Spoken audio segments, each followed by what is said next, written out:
Le document que j'ai lu s'intitule Trop exposés aux écrans, les troubles des jeunes enfants explosent. Il est tiré du site web www.rtl.fr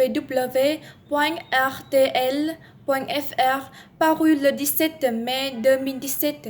Son auteur est François Quivoron. C'est un article de presse et d'après moi, le thème principal est la relation entre la technologie et les enfants. Dans ce document, l'auteur parle des inconvénients de l'exposition précoce des enfants à la technologie.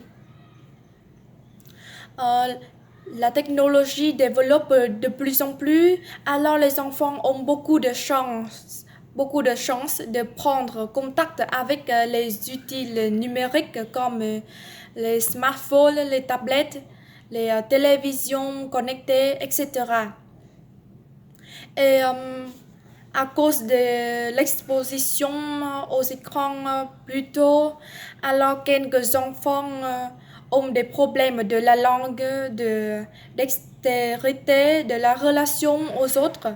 Et de plus, selon Carole Van Hout, orthophoniste, elle partage ce constat alarmant parce que depuis quelques années, les enfants dès l'âge de 3 ans ont moins de mots de leur vocabulaire.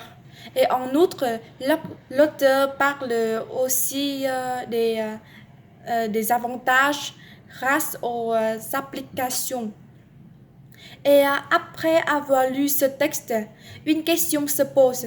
Que faut-il faire pour profiter des avantages et minimiser les risques que les nouvelles technologies pourraient provoquer pour les enfants?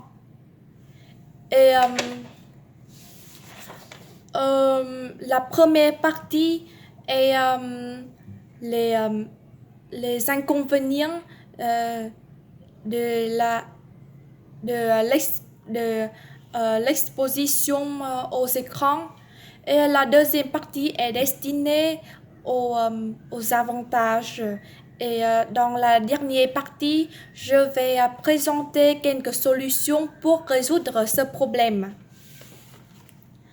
Euh, Tout d'abord, je partage avec l'auteur que l'exposition aux écrans retarde le développement du langue des enfants de moins de 3 ans. Cela influence la psychologie et le système nerveux parce que de 2 à 5 ans, c'est une période que le cerveau et les enfants développent rapidement. Par exemple, un garçon de 2 ans utilise souvent les téléphones portables alors qu'on l'examine. Il ne peut pas parler ou avoir l'interaction à cause de la limite des mots. Et ensuite, les écrans peuvent nuire à la santé aussi. D'une part, c'est le sommeil. Actuellement, les jeunes enfants qui ont un téléphone portable ou une télévision, etc., dans leur chambre. Donc, ils dorment de moins en moins et plus tard aussi. Et pour les enfants, le sommeil est très important et essentiel car cela aide les enfants de bien grandir.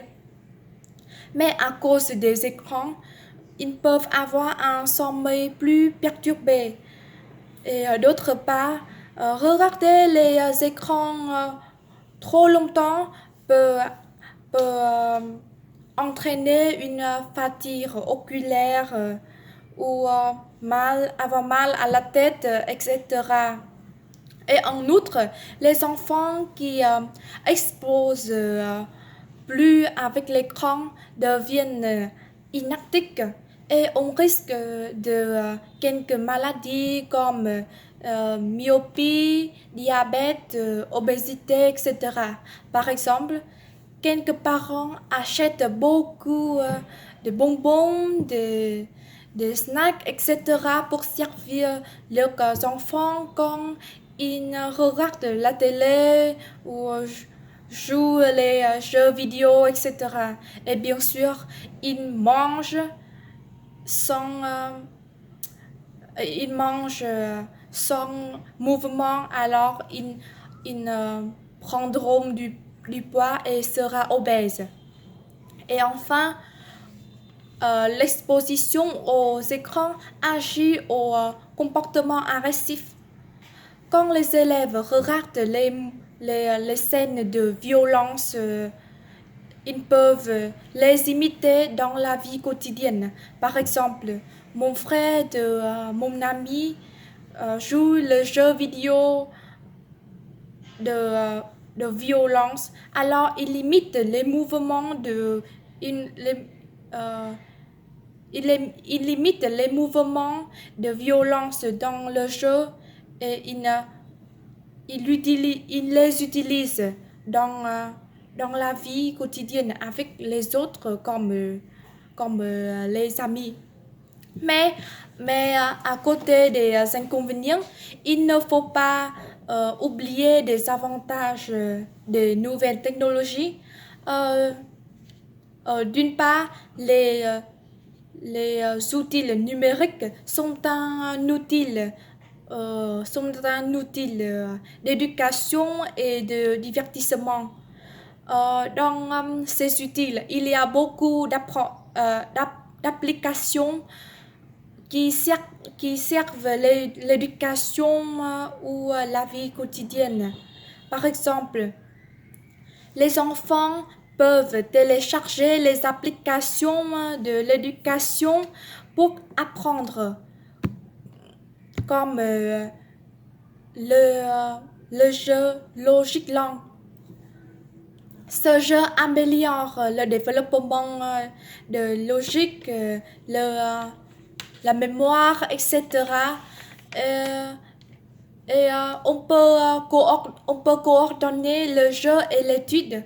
Donc, je pense que les enfants peuvent être, peuvent être heureux.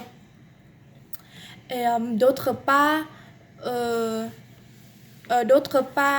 l'Internet a beaucoup d'informations et mises à jour. Donc, les enfants peuvent regarder et comprendre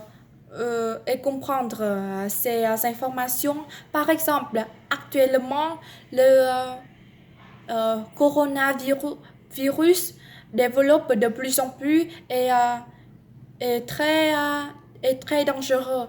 Alors, les enfants peuvent regarder et imiter les mouvements dans le challenge de danse contre le coronavirus.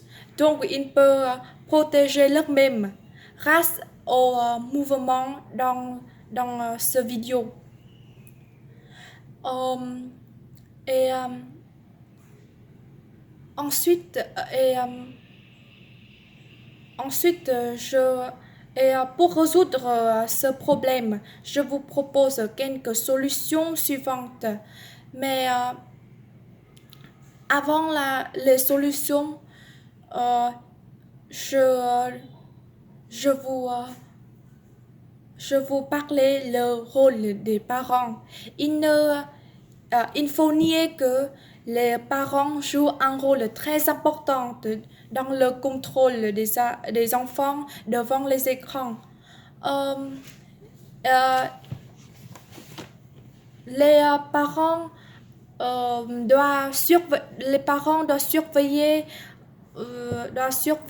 et gérer le temps que les enfants voient les écrans. Par exemple, les parents peuvent limiter le temps comme une heure par jour, etc. Et de plus, les parents doivent encourager les enfants de faire du sport pour avoir une bonne santé ou jouer les autres types de jeux sans écran comme euh, fabric- fabriquer des marionnettes, des jouets et jouer ensemble avec les élèves, avec les enfants ou, se promener avec les gens, avec les enfants. Et enfin, je pense qu'il faut installer les outils numériques comme la télévision, l'ordinateur, etc. dans les autres pièces que la chambre d'enfant pour éviter le repas